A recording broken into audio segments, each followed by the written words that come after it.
350,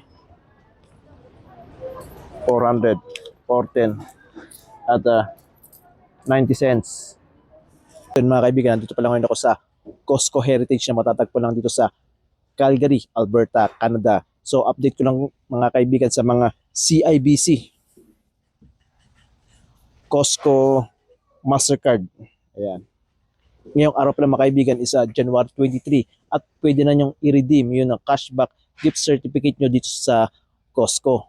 Para malaman nyo mga kaibigan kung magkano yung cashback gift certificate nyo ng CIBC Costco Mastercard, mag-log in muna kayo sa CIBC online banking ninyo, then click nyo yung gift certificate at makikita ninyo kung magkano yung cashback gift certificate.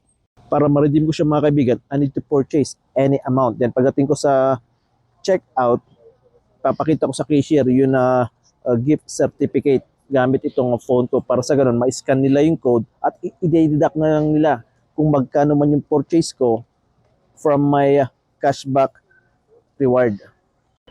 So eto mga kaibigan, 2 trays of eggs equivalent to 60 eggs, tapos ayan, fish oil.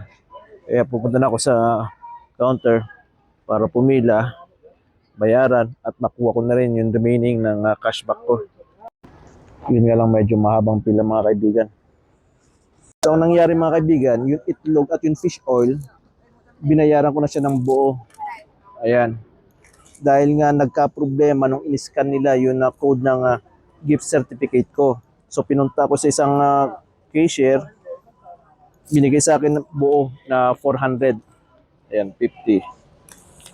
Ayan, 100, 150, 200, 250, 300, 350, 400, 410, at 90 cents.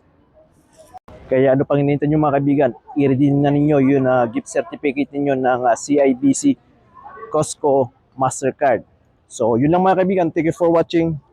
God bless. See you on my next video. Paalam.